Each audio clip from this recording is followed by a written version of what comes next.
All right, I hope it works now, guys. How is everybody doing? I hope that this works. I think that we now have some volume. Hopefully, this works out. I wanted to go live. I wanted to preview. I'll tell you what. I wanted to preview these games this weekend. I wanted to give my predictions on what I believe is going to happen in these two games that we have coming up this weekend, and let me tell you guys what I think is going to transpire with these football games. So the first game, is the sound working or no? I want to know if the sound is working. Because if the sound is working, then I can preview the Chicago Bears and I can preview the Rams. Yes, yes. Okay, the sound is working good. So you're going to like this one, Mitchell, because the Chicago Bears playing the LA Rams, they have they have about the number two defense stopping the run in the NFL. Teams are only attempting passes of 9.8 yards, or no, the average attempt is only about 6 yards through the air when they're playing the Chicago Bears at Soldier Field. So I look at the Rams. The only game that the Chicago Bears have lost at home was a fluky loss to the New England Patriots. That's when you had a Cordell Patterson touchdown, a block punt. You had all of these factors go into that game. So the way that I look at the Chicago Bears and Rams game, I think the Bears have a wonderful chance to win this game. It's going to be a low scoring game, but the Bears defense is going to stop Todd Gurley. I think that they can get after Jared Goff with Khalil Mack, with Akeem Hicks. And the Chicago Bears are leading the NFL in turnover margin. They are averaging about two interceptions every single game. And like Eddie Jackson, Bryce Callahan, who's going to get paid probably, Prince Amukamara, and of course Kyle Fuller. These cornerbacks are so aggressive. And then you look at the LA Rams. Who are they going to throw the ball to? The way that the Rams are going to win the game is they got to force Mitchell Trubisky to throw some interceptions. Mitchell Trubisky this year, I think he has about 9 interceptions on the year. They're going to have to stop Jordan Howard and Tariq Cohen. They got to win the time of possession. So the Rams obviously need to stop the run and force Trubisky to beat them, because Tariq Cohen is one of the more dangerous players in the NFL. I think he's top 30 in receptions. The LA Rams offense, even though the Rams are second in the NFL in running the football with Todd Gurley, even though Todd Gurley has the most touchdowns out of any skill position player in the NFL, I think he might have 19 touchdowns, which is just absurd, catching and running the football.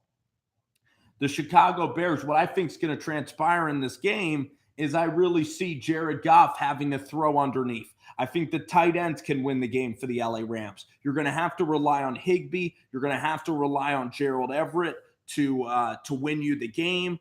I think that the Rams need to run the ball, and then they need to get into third and fours, and they need to convert. Then the Rams are going to need to play aggressively on the defensive side of the football. You're going to have Marcus Peters, Aaron Donald get to Mitchell Trubisky and sack Mitchell Trubisky. The Bears' offensive line, though, is pretty decent. So I think the Bears win the game. The Bears have the better defense in this matchup. The Bears are great at home. The Bears can attack the Rams' poor running defense, because the Rams' rushing defense has completely cratered this season. And Marcus, how you doing, man? The reason I did that Cowboys Hate Week video is I was trying to motivate Dallas a little bit. I believe the Cowboys are going to beat the Eagles, and I'll do that preview right now. So I think the Bears win. I think it's very low scoring. I think it's a 20-13 game in cold Chicago. I think the Rams on a neutral field, it would be a toss-up, and the Rams at home would win. So I think the Rams are a better offensive team. They're a better I think that if this game were in LA, Todd Gurley would get going. The Bears defense would get worn down a little bit with Robert Woods. Cooper Kupp being in this game would be huge for the LA Rams, but it is not. So now I believe we have Chris Fowler, and I believe he's going to be announcing the Heisman Trophy. And this is live, guys. This is live on our airwaves right now. They are still talking preliminary stuff for the Heisman. And Anthony, the reason I did that, I'm going to delete that video. It was a fake video. I wanted to motivate the Cowboys, just like Kruger Hill. I wanted to shit on the Cowboys so that they can come out firing against the Eagles. It was reverse psychology, Anthony. I wanted to insult them. I wanted to motivate them. I wanted to motivate Van Der Esch. And I am on board with your Cowboys winning the Super Bowl. That was just kind of a prank video, so to say, Anthony. But the Jets video, the Ravens video, those videos on my channel were completely kind of crazy hot takes. But I do believe that Lamar Jackson and Sam Darnold, I didn't believe in them in the pre-draft process. So I am sticking by my guns on that opinion. So the Rams and the Bears is a premier game. The Dallas Cowboys, for them to beat the Eagles, they're going to have to stop Zach Ertz. Zach Ertz has 95 receptions on the year, that he's only trailing Adam Thielen. Carson Wentz is actually throwing more.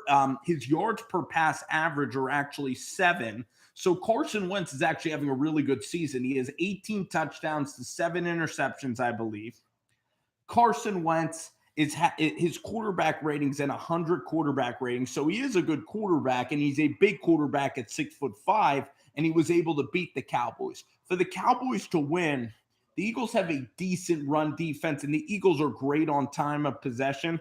The Cowboys are going to need to stop Josh Adams in the Eagles' run game, and then the Cowboys are going to need to obviously try to sack Carson Wentz a little bit, and also take away Zach Ertz. If you take away Zach Ertz, you have a chance to win. For the Cowboys offense, it's Amari Cooper going down the field. Amari Cooper gives them a whole different dynamic, and then it's smashing it with Ezekiel Elliott. Elliott is leading the league, I believe, in yards per attempt running the ball, and he's second in yards rushing to Todd Gurley. So I think the Cowboys have a great chance to win tomorrow. For the Eagles, it's simple. It's stop Zeke Elliott. It's get to Dak Prescott. It's stop Amari Cooper, force Michael Gallup and Cole Beasley to beat you. If you force the Cowboys to go second and long, third and long, the Eagles are going to win this game by playing defense and by keeping the game relatively low scoring and by forcing the Cowboys into third and longs, into predictable passing situations. The game will be won in the trenches. Do the Eagles have a healthy Tim Jernigan? Is Brandon Graham going to play big tomorrow? And can Rasul Douglas play as well as he played against the Washington Redskins? So those are the two biggest matchups, I believe, tomorrow. Then we have a lot of games that I haven't looked at as closely. I believe the Giants are going to beat the Redskins tomorrow. It's going to be a great test to see how the Giants play without Odell Beckham Jr. because he's been ruled out with a quad strain. So we're going to have to see who can play for this team. Alex, thank you so much. That means a hell of a lot. I mean, a lot of my videos are hot take. A lot of stuff is crazy. My film reviews, this video, that's a little more measured. I was hyper really yesterday, and you're probably from Northern California. You might even be a 49ers fan. And really, the New Orleans Saints, everybody should watch. And Big Blue, how you doing? Everybody should watch Brett Coleman. He's unbelievable. He's one of my favorite YouTubers maybe ever. He's one of the best analysts that we ever have. And he showed a video where Alvin Kamara and Michael Thomas get 50% of the attempts on third down in that Saints offense. And the Saints ran the Cowboys ran a dime package where they had Jordan Lewis. Instead of having a linebacker on Kamara, they had Jordan Lewis out there guarding Alvin Kamara, and then Michael Thomas was guarded by Byron Jones, and they were able, if you shut those two guys down, then you guys are going to win. I believe, too, these are my picks for tomorrow, the ones I feel most confident about. I like the Buffalo Bills to win. The Bills have the number one pass defense in the NFL, so I like Buffalo to beat the Jets. Sam Darnold's still unhealthy. Darnold is near the bottom of the NFL. I think that Josh Allen has deceiving stats, and the Bills are playing good football. The Jets just lost a heartbreaker to the Tennessee Titans. I think the Bills win tomorrow. I'm confident in Buffalo. They have the best defense, the best pass defense in the NFL, and one of the best defenses in total. I mean, even though Jerry Hughes, I don't know about his status, the Bills have Jordan Poyer. The Bills have Tre'Davious White. They still have a very, very talented secondary that they trot out there. So I like the Bills tomorrow. I like the Giants tomorrow against the number. Other games that I like. Oh, the Houston Texans. The Houston Texans, they play the Colts. The Colts have to travel again in the division. And I think that the Texans can win tomorrow and win decisively and cover the number as well. So I'm going to go with the Texans because the Texans linebackers are going to be able, you have Zach Cunningham, you have Merciless. They're going to be able to go out in the field and cover Marlon Mack, cover Jack Doyle, cover T.Y. Hilton. Honey Badger is going to be able to spy on T.Y. Hilton, and it's going to be really, really good. And then I also have the Bears winning tomorrow. And then Seattle, Minnesota. I like Seattle at home playing Kirk Cousins. I like the Seattle Seahawks playing at home on Monday Night Football. It's a very good game. I think the Vikings defense is okay, but Russell Wilson is going to expose that pass defense. And I think that the Seahawks get a W. Marcus, how you doing, man? I cannot wait for the Giants and the Redskins. I cannot wait to see how the Giants fare without Odell Beckham. It's all about having Eli Manning throw the ball less than 30 times.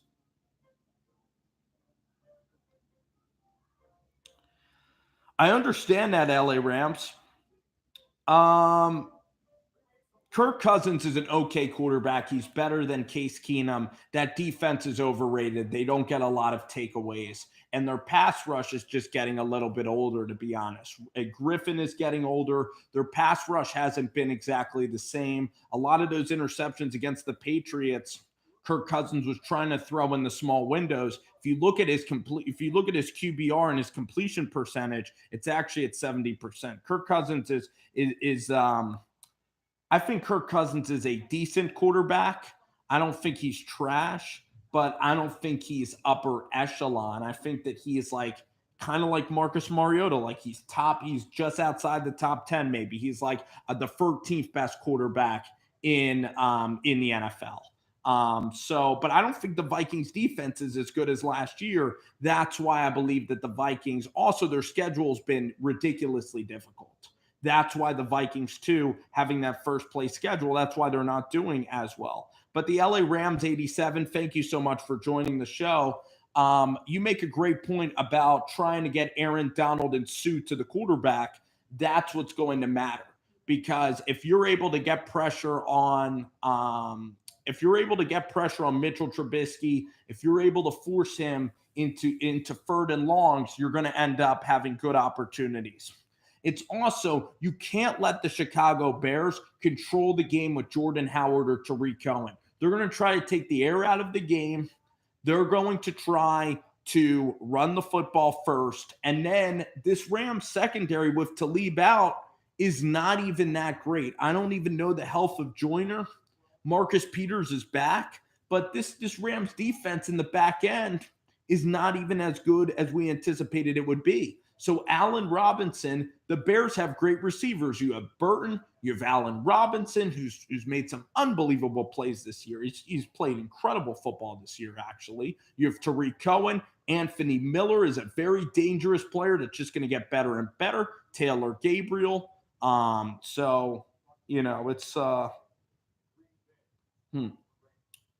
I don't think so. I think our defense plays well enough to win the game. It's sad that we don't have Collins in there. I want to evaluate Collins more to see about the franchise tag. But anyway, the Heisman Trophy is going to get announced right now on ESPN.